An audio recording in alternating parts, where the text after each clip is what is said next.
सुबह अपने कुल्हाड़ी को लेकर जंगल की ओर जाने लगा। भोला रोज लकड़ियां तोड़कर लाता और गांव में जाकर बेचता। जो भी थोड़े पैसे मिलते उससे जैसे तैसे अपना पेट भरता। उस दिन जब भोला लकड़ी काटने गया, उसने देखा कि बहुत सारे पेड़ पहले से ही कटे हुए हैं। फिर अरे ये क्या, लगता है आज कलुआ मुझसे पहले आकर लकड़ियां तोड़कर चला गया। वैसे भी कलुआ को तो मुझसे बहुत ज्यादा लकड़ियों की जरूरत होती है, इसीलिए आया होगा। चलो अब जंगल के और अंदर जाना होगा। भोला और अंदर चला गया। उसने देखा कि बीच जंगल में बहुत से पेड़ थे। उन पेड़ों को देखकर अरे वाह, यहाँ पर तो बहुत सारे पेड़ हैं। अगले 2 महीनों तक भी रोज लकड़ियाँ काटूं तो भी कम नहीं पड़ेंगी। भोले ने पेड़ काटने के लिए कुल्हाड़ी उठाई।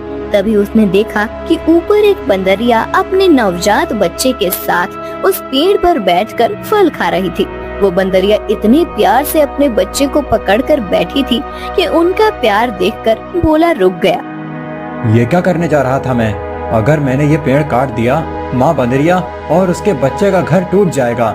नहीं, मुझे ऐसा नहीं करना चाहिए। शायद इस पेड़ पर बहुत सारे फल हैं, इसीलिए ये बंदरिया यहाँ रहती होगी। चलो मैं कोई ऐसा पेड़ काटता हूँ जिस पर किसी जानवर या पंछी का घर ना हो। भोला और आगे चला गया। उसने अपनी जरूरत के अनुसार लकड़ियाँ काटी और उन्हें बेचने चला गया। ऐसे ही दिन बीतते रहते हैं। भोला रोज उस बंदरिया और उसके बच्चे को देखता।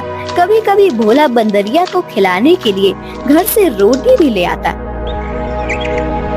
एक दिन जब भोला लकड़ी काटने गया, तब उसने देखा कलुआ उसी पेड़ पर कुल्हाड़ी चला रहा था जिस पेड़ पर उस बंदरिया रहती थी। कलुआ को उस पेड़ को काटते देख अरे कलुआ, ये क्या कर रहे हो? ये कैसा सवाल है? भगवान ने आंखों की जगह बटन लगाकर भेजा है क्या? दिखाई नहीं देता? लकड़ी काट रहा हूँ। वो तो मैं देख रहा हूँ कलुआ, लेकिन इस पेड़ की लकड़ी क्यों काट रहे हो? किसी और पेड़ की लकड़ी काटो। पेड़ पर देखो, एक बंदरिया का घर है, उसके साथ उसके नवजात शिशु भी है कलुआ। तो क्या हुआ? वो बंदरिया किसी और पेड़ पर चली जाएगी। इतने सारे पेड़ तो हैं। लेकिन कलुआ, लेकिन वेकिन कुछ नहीं। चल निकल जा यहाँ से। आया बड़ा मुझे सिखाने वाला। और सुन, इस पेड़ को तो पूरा मैं ही काटूंगा। ये ध्यान रखना, तुझे चाहिए तो कहीं और चला जा, नहीं तो ये देख रहा है ना कुल्हाड़ी, मुझे जरा सी भी देर नहीं लगेगी इस कुल्हाड़ी को तुझ पर चलाने में। कलुआ पेड़ काटने लगा। भोला बेचारा चाह कर भी कुछ नहीं कर पाया और आगे चला गया। दोपहर के समय जब भोला जंगल से लौट रहा था, तब सपने देखा कि कलुआ ने वो पूरा पेड़ काट डाला था। भोला को बहुत बुरा लग रहा था।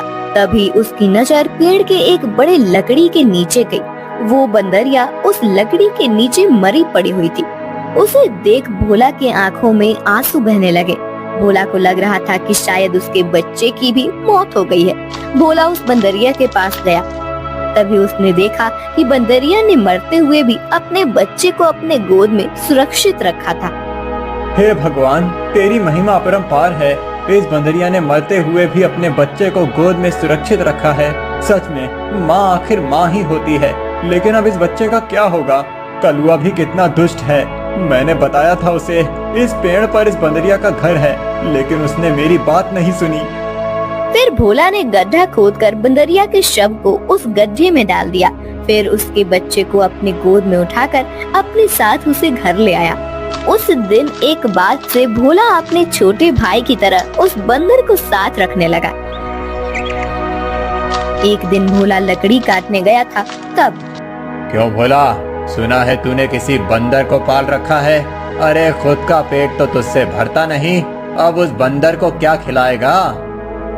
वो वही बंदर है कलुआ, जिसकी माँ के तुम हत्यारे हो। मैंने तुम्हें कहा था कि उस पेड़ पर उस बंदरिया का घर है, फिर भी तुमने वो पेड़ काट दिया। वो बंदरिया पेड़ से गिरकर मर गई, इसीलिए मुझे इंसानियत के नाते उस बंदर को अपने साथ ले जाना पड़ा। अगर मैं उसे नहीं ले जाता तो इस जंगल में ऐसे ही उसकी मौत हो जाती। हाँ तो तू बड़ा दयावान है ना, सारी दुनिया की इंसानियत और अच्छाई एक तुझ में ही भरी हुई है ना।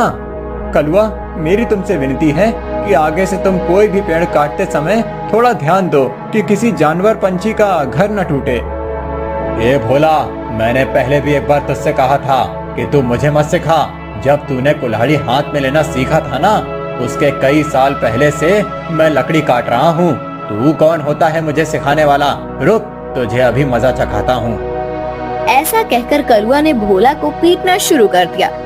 उसे पीटने के बाद भोला को उसने चेतावनी भी दी कि आगे से अगर वो इस गांव में लकड़ी काटने के लिए आएगा तो उसे अपनी जान से हाथ धोना पड़ेगा।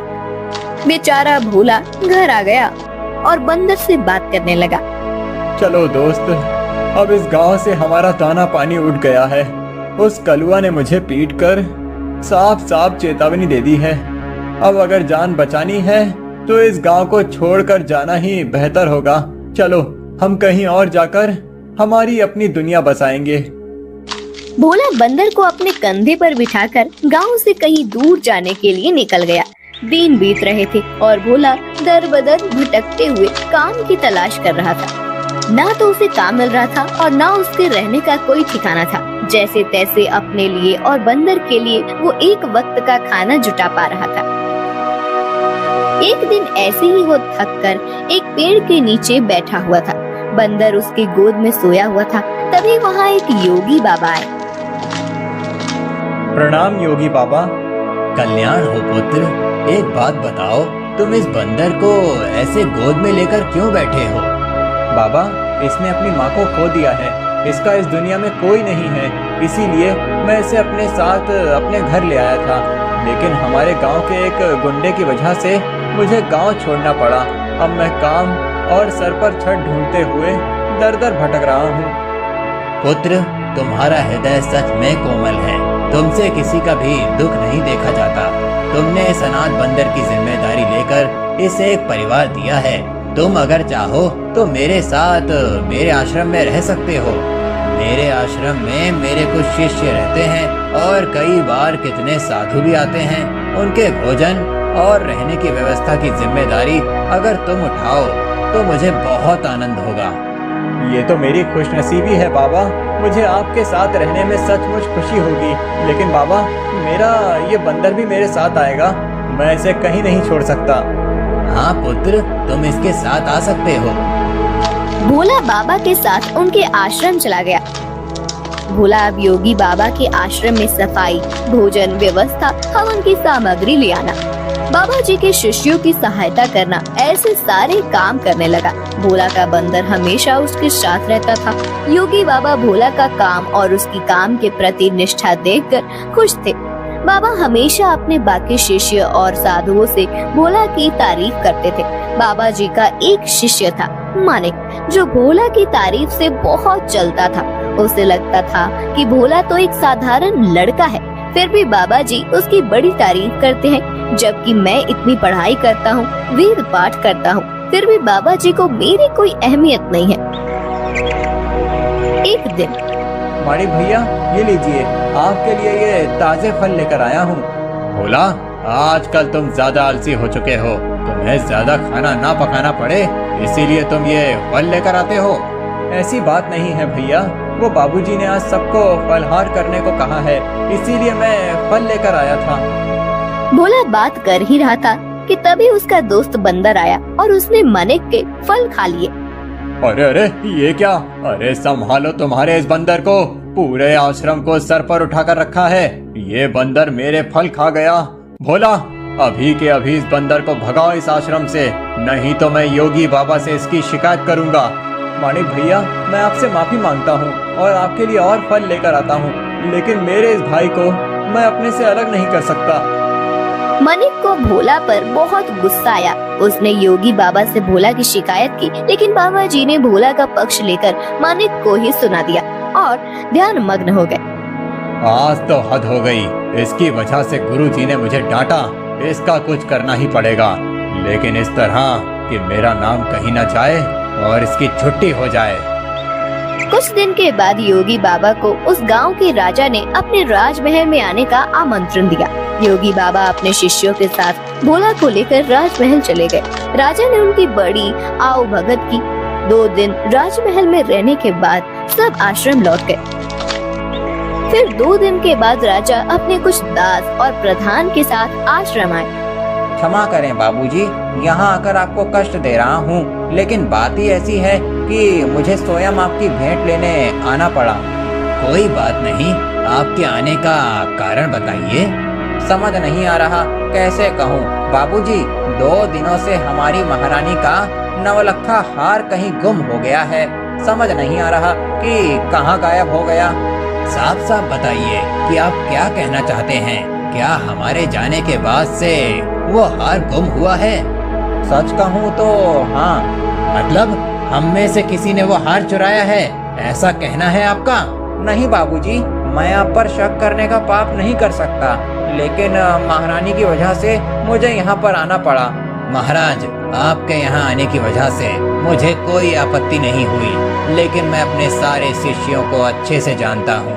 मेरे शिष्यों में से कोई भी चोरी जैसा पाप नहीं कर सकता। फिर भी अगर आपको तसल्ली ना हो तो आप सबकी तलाश ले सकते हैं। राजा के साथ आए हुए दासों ने सबकी तलाशी ली। तब उन्हें भोला की झोली में वो 9 लखा हार छुपाया हुआ मिला। वो भोला को पकड़कर ले गए। छोड़ो मुझे, मैंने कुछ नहीं किया है। बाबूजी, मैं सच कह रहा हूँ, मैंने चोरी नहीं की। भोला, तुमने चोरी की है? मैं सोच भी नहीं सकता था कि तुम इतनी गिरी हुई हरकत कर सकते हो। नहीं नहीं मालिक भैया, मैं सच कह रहा हूँ, मैंने कुछ नहीं किया। मैंने उस हार को देखा भी नहीं था। बाबूजी, ये लड़का रंगे हाथों पकड़ा गया है। अब मैं कुछ नहीं कर सकता। मुझे इसे सजा दिलाने के लिए महल लेकर जाना होगा। बाबूजी, मुझे बचा लीजिए, मैंने सच में कुछ नहीं किया। आप मुझे जानते हैं, मैं चोरी के बारे में सोच भी नहीं सकता। बुरे से बुरे वक्त में भी मैंने चोरी नहीं की, तो अब क्या करूँगा? मेरा विश्वास कीजिए। राजा के दास भोला को ले जाने लगे। तभी उनके पीछे से आवाज आई, रुकिए, मेरे भाई ने चोरी नहीं की है। सबने पीछे मुड़कर देखा। भोला का बंदर पीछे खड़ा होकर बोल रहा था, महाराज, मेरे भाई ने चोरी नहीं की है।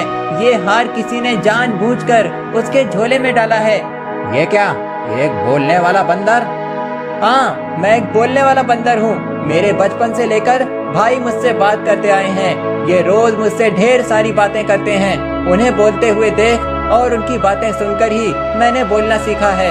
मैं दावे के साथ कह सकता हूँ, मेरे भाई ने चोरी नहीं की है। अच्छा, तो तुम दावे के साथ कह रहे हो, तो तुम्हें ये भी पता होगा कि ये हार जानबूझकर इसकी झोली में किसने डाला? हाँ, मुझे पता है। इस माड़िक ने मेरे भाई के झोले में वो हार डाल दिया था। क्या तुम सच बोल रहे हो? नहीं नहीं बाबूजी, ये झूठ बोल रहा है। मैंने सच में चोरी नहीं की है। तुम्हारी लड़खड़ाती हुई जुबान ने सब सच कह दिया है माड़िक। मैं कभी सोच ही नहीं सकता था कि तुम ऐसा करोगे। सच सच बताओ, तुमने चोरी क्यों की? और उसका इल्जाम बेचारे भोला पर डालकर क्या करना चाहते थे तुम? मानिक ने अपनी जलन के बारे में सब सच सच बाबा जी को बता दिया। महारानी के हार की चोरी के जुर्म में मानिक को पकड़ लिया गया। फिर भोला, तुम्हारा ये बंदर सच में बड़े काम का है। ये हमारे राज्य की बड़ी मदद कर सकता है। मैं चाहता हूँ कि तुम इसके साथ हमारे राज्य के गुप्तचर बन जाओ और हमारे शत्रुओं की गतिविधियों पर नजर रखो। इस बंदर पर किसी को शक नहीं होगा और तुम आसानी से सब पर नजर रख पाओगे। इस काम के बदले में तुम्हें बहुत धन दिया जाएगा। राजा जी की बात भोला को सही लगी। योगी जी ने उसमें हामी भरी। भोला अब राज्य का पहला ऐसा गुप्तचर बन गया